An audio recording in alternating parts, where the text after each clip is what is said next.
Hey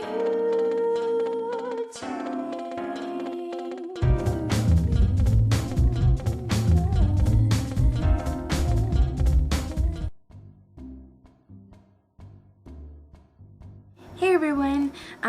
Recently I bought a MAC brush kit off eBay. Now, when I purchased this kit, I knew that it was going to be a knockoff. But I purchased it anyways because I wanted to be able to do a kind of review for you guys to show you how to spot fake MAC brushes, number one. And number two, to actually see how they compare to MAC brushes and other brushes to see if they're really worth the money that you'd pay for them. So the kit that I got has 9 brushes in it, and it came in a little kind of pleatherette brush case like this. Now, right off, I mean, this is such a cheap case. It's like plastic pleather. I don't even know. I mean, there's threads all over the place when I first got it, so it's not a high quality brush case. The case didn't impress me. I wasn't expecting it to, but that's a little blurb about the case. Now, I'm going to start with the face brushes and then move on to eye brushes. So I'll kind of go in categories. Now, these, some of these brushes I like, some of them I don't like. I will do an actual comparison, a physical comparison. I've taken some pictures for you guys too, so you can get a better look. And I'll have more pictures on my blog if you want a little bit more info. The link to the item that I purchased will also be in the sidebar if in the end it's something that you think you'd want to invest in.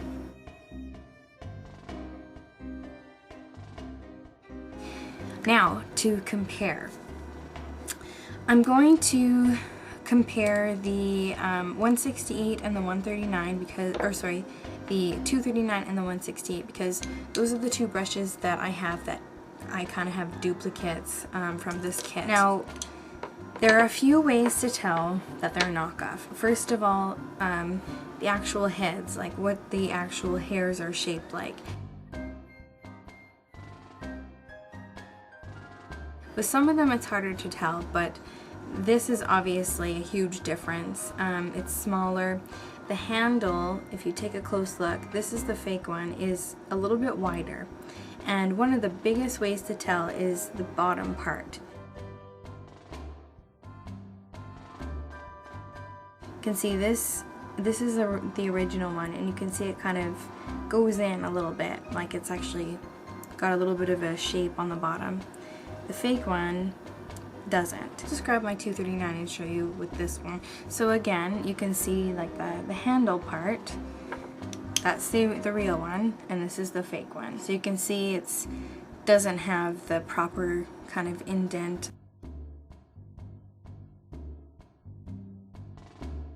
My 239's been used a little bit, but if you take a look at the M on the brushes, now this is a very small detail, but the top one is the fake one and the bottom one is the real one.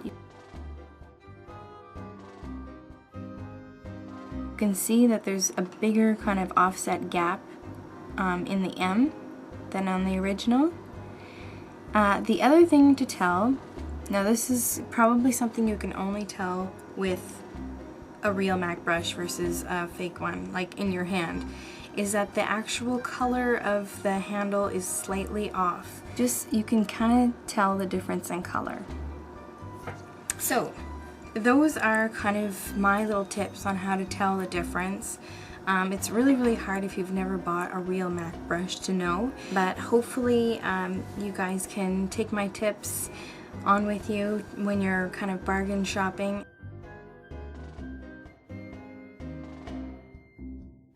Okay, so face brushes. The first one I'm going to talk about is the 150. Now, it's kind of funny because I think this brush is good. There was no shedding.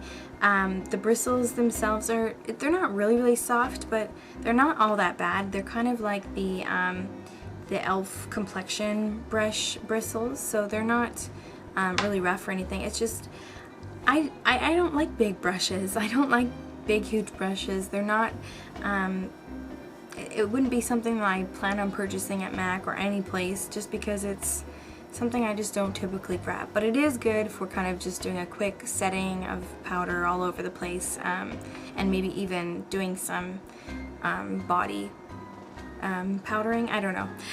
Okay, and next would be the 190. Now this is a foundation kind of paddle brush, and most people, well, I shouldn't say most people, but a lot of people don't like these brushes because they typically streak. I have tried a few different foundation brushes like this, and I have to say this is probably one of the nicer ones I've tried. For those of you who are bargain beauties and have tried the angled foundation brush from e.l.f., it does a way better job. This brush hands down beats the e.l.f. version. Even though it's a little bit different, it's still a liquid foundation brush. This is very, very soft. I haven't had any fallout from this brush, and it doesn't really leave streaking. It's very easy to, like, you know, if you just go like this, you'll have some streaking, but it's really easy with small little strokes to get a really flawless finish. In fact, I used some liquid foundation I had hanging around to try it out, and I think it looks pretty good. So I actually am really happy with this brush. Very, very happy. I've purchased some higher end foundation brushes, not the MAC version, but I still think this one does a better job. So I'm happy to have this one. The next face brush is the 168. Now I'll talk about this a little bit later because I have the original, like a genuine MAC 168, and I'll do a side-by-side comparison for you. But I'll show you the head of the real 168. Now mine's a little dirty, so I apologize, but you can see that this is the real one. You can see that it's a lot more dense. And even on the side, you can tell that the angle is a lot different on the fake one than it is on the real one. Like, it's more softer, more rounded. This is kind of more like angular, I think. But I do really like this brush. Now, I like it not because it does the exact same thing as the real 168, but because it does something a little different. It's smaller, it's not as dense, which you might think, well, then it's not as good, but I find this really, really works very well for getting right into the right contour places, like in your cheek hollows, and also it works really good right on the kind of apples of my cheek. So I'm pretty happy with this one. The only downside is that although the 168, the real one, does shed, this one sheds a little more than the original, and because it's already thin as is, I'm a little worried that you know, after a little while there'll be nothing left. So that's my only kind of worry about this brush. But aside from that, I really like this one. I really, really do. And I think the last kind of face brush would be what I think is supposed to be a concealer brush. Now, I don't even know what the 194 looks like, but this one I was not happy with. Now, I'm pretty sure it's meant to be a concealer brush. It's got the same kind of hair fibers as the foundation brush, yet this one is very pokey, and it's so flimsy. Like, you know, there's too much floppiness action happening. So if you have like a very light liquid concealer, I think it'd be fine to blend under the eye or something. But I tend to go for a little bit thicker concealers, and it took a lot of work to make this.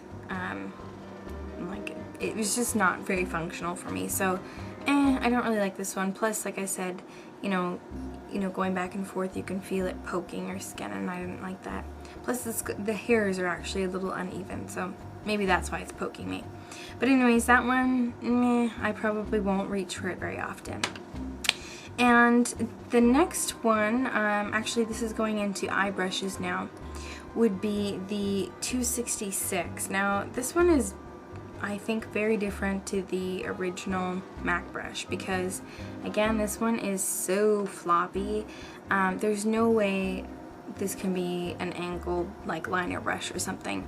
Like, I tried to use it with gel liner and it just didn't want to work for me. It's too, it's not dense enough, and it's too kind of like, it's just not dense enough. So you can't really do any lining with it. The only kind of function I can find for this, and it worked well for that purpose, was to kind of take, not eyeliner, but if you ever put eyeshadow on the bottom kind of lash line, you can kind of blend it out a little bit with this brush, but otherwise it's really useless. And although the original MAC one is very thin and small, I'm not really liking this brush. Plus the hairs aren't very soft, so it's kind of like these two brushes, the 194 and the 266, are really blah for me. Next is the 275 in this kit, and you know what? I love this brush. Not, again, the softest hair, but it isn't nearly as rough as some other brushes I've tried for sure. And I actually use this to put in a little bit of the, like, my crease color here and then blend it out, and it worked really, really good. And I'm happy with this brush because I don't have one like it. And I have had a little like shedding with this brush, but it's not unbearable, so I really like this one. Next is the 239. Now, you may be surprised to hear me say this, but I think I like this version more than I like my original. The reason is this one still has the ability to pack on color like the genuine 239, but it's a little more fluffy, so you can actually blend a little bit better. You can blend with the 239, but it's so dense that you know, sometimes I feel like I'm scrubbing with it, and it's not really meant to be a blender brush. So I still love this one, but this one seems to be able to do kind of both things, and I like that versatility. The downside is that this too does shed, and if I get up really close, you might be able to see some hairs. I wonder if you can see them. There's some hairs right at the top there, and you can see maybe me pulling them out a little bit. So that's kind of a bummer. It does shed quite a bit. I don't really notice when I'm applying eye makeup, but I do notice, like, if I'm cleaning it or something, like little hairs keep breaking off, so that's kind of crappy. But overall, I really do like this brush a lot. And then lastly in this kit, you get the 316. Now, again, this is a brush that I'm really glad I have because I don't have a lip brush like it. You get like it's pretty long. It's actually pretty long for a lip brush. The hairs, like the bristles themselves, are probably not the best, but I did try it, and you know, although there are some kind of hairs that are flying in the wrong direction, once it gets, like, if you use lip gloss with it or something, it works really, really good. And I haven't had any of the hairs fall out yet, so that's good. And the nice thing is you can kind of pull off the cap and pop it into your makeup bag or whatever, and I simply just like it for that purpose. I've never tried the real MAC one, so I can't really tell you what it's like in comparison. I'm just happy to have the brush because I don't have a lip brush like this that I can travel with, so I do like this one, and I'm happy to have it. So, anywho, that's my review, and I hope that it helped. If you are interested in getting the brush set, I think it was 25 bucks, and really I think it's worth it, because in comparison to some other brushes that I have that I've spent more money on, I think that they are pretty good quality. The ones that I pointed out that I didn't really like, they're kind of so-so, but the ones that I do like, I think it was worth the purchase. So if you are interested in getting it, the link will be in the sidebar. Until my next video, thanks for watching, and I'll see you soon. Bye.